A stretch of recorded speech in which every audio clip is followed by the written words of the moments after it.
why I was recently rewatching Aladdin. It's a great movie. And I got to that middle part, where Aladdin and Jasmine get on the magic carpet and they go on a whole joyride across the world. It's pretty cool, except for the fact that the journey they take makes no sense at all. They start in the Middle East, then go to Cairo, then to Greece, then all the way to Beijing, and then get back before the end of the night. That makes no sense. Their starting location is the fictional city of Agrabah. We don't know where it is, and Disney's never outright stated. To make matters worse, Agrabah is a combination of several different cultures. It's ruled by a sultan, but the palace is definitely an Indian style based off the Taj Mahal. Honestly, my best guess is that it's somewhere in the Middle East, probably in the wider Arabic world, anywhere that could have had a sultan historically as a leader. I'm going to use the capital city of Saudi Arabia, Riyadh, as the stand-in for Agrabah when I'm doing math. So, they start their journey here on the Arabian Peninsula, and their first stop is Egypt. Fly by the pyramids and the Sphinx, so that means they went to Cairo specifically. A flight from Riyadh to Cairo with modern aircrafts takes about 3 hours and 20 minutes. That's quite a long time, and it's only gonna get worse as we get further on. Remember how the song takes place during one single night? Yeah, it's gonna get rough. Their next stop is Greece. I'm gonna use Athens as a stand-in because Athens has an international airport, so it makes figuring out flight times much easier.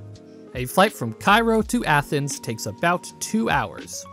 So that brings up our total amount of time for their joyride to 5 hours and 20 minutes. And now for the big one.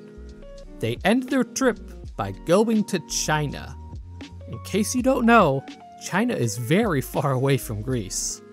A trip from Greece to China will take about 10 hours. They specifically fly to the Forbidden City in Beijing in front of the Hall of Supreme Harmony. Their entire trip up to this point, assuming they were flying in a Boeing 737 and didn't stop anywhere, would be roughly 15 hours and 20 minutes. And they haven't even flown back home yet. To fly from Beijing to Riyadh, it will take them another 11 hours. This little joyride of theirs will take 26 hours to complete, and that's assuming they're flying a modern aircraft. Now, I know a few of you right now have been thinking, Slormp, they are on a magic carpet. The laws of physics do not apply. It is magic. And yes, I actually kind of agree. I don't think the carpet would be bound by the laws of physics. It should be able to go faster than most airplanes. So let's assume that they don't take 26 hours to go on their joyride. How long will they actually spend? The first thing I need is the total distance they traveled overall. So first they travel 1,638 kilometers to get to Cairo. Then they go another 1,120 kilometers to get to Athens. And then from Athens to Beijing, you add another 7,616 kilometers. And finally, from Beijing back home is another 6,597 kilometers. They traveled a total distance of 16,971 kilometers in one night. That's roughly 10,000 miles for all my Imperial enjoyers.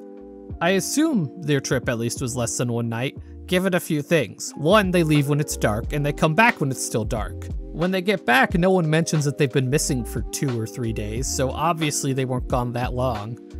And when they get back, there's enough time for Aladdin to get captured, thrown underwater, then to fly back to the palace. So this had to have been a relatively short ride. I'm going to give them the maximum amount of time that I think makes sense and say they left at 9 PM and then got back by 3 AM.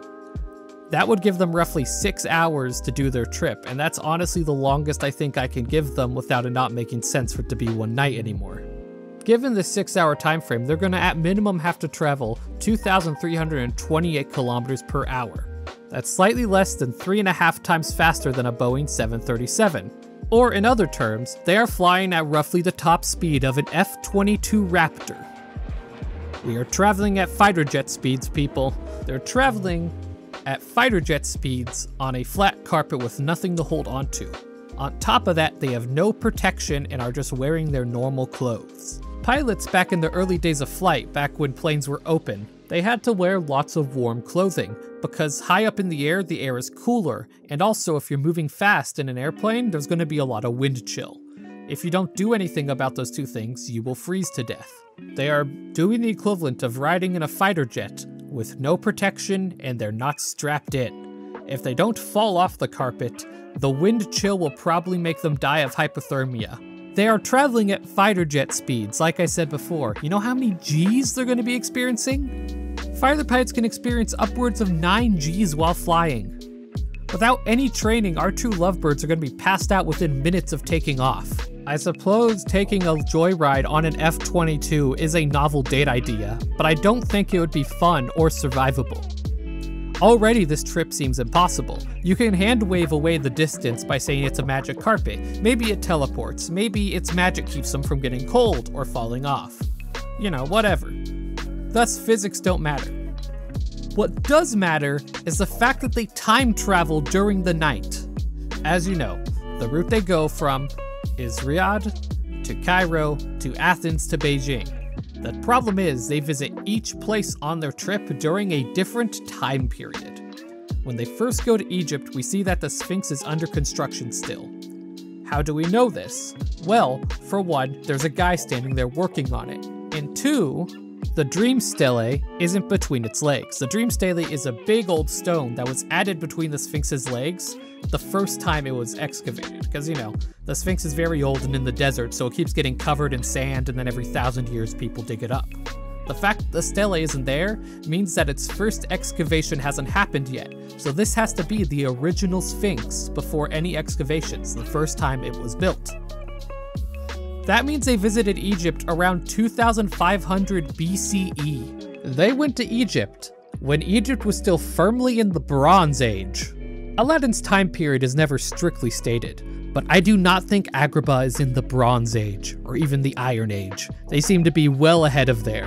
And this is just the beginning, because when they go to Greece, we don't know what time it is, we just know it's ancient Greece. But we do have a clue. In one of the TV shows, Aladdin and Hercules team up. So we know they can go to Greece during the time of myth and legend, which is who even knows when that is. So they go back to the Bronze Age in Egypt, and then they go to Greece during the time when the gods still walked the earth. And then we get to China. They go to the Forbidden City and there's a fireworks show. Fireworks like that go up in the air and explode weren't invented until the late 13th century. And the Forbidden City, where the show is, didn't start construction until the start of the 15th century. That is an almost 4,000 year gap between when they were in Cairo and in Beijing, and then they go back to Agrabah at the same night they started. The magic carpet has to be a time machine. That's the only way any of this makes sense. Otherwise, they would not be able to go back to Cairo when the Sphinx was being built and then go to the Forbidden City before it was built. It has to be a time machine. That's the only way their entire night joyride makes sense. The magic carpet isn't a form of transportation, it's a form of time travel, and this is a hill I will die on. And the worst part is, Aladdin and Jasmine are none the wiser. It's clear they don't know that they went back and forward in time, because they've never gone outside of Agrabah before, I bet. So they're probably gonna live most of their lives with no clue that they just went to the future one night accidentally. Yeah, so that's all I got for today. Enjoy this revelation. Bye.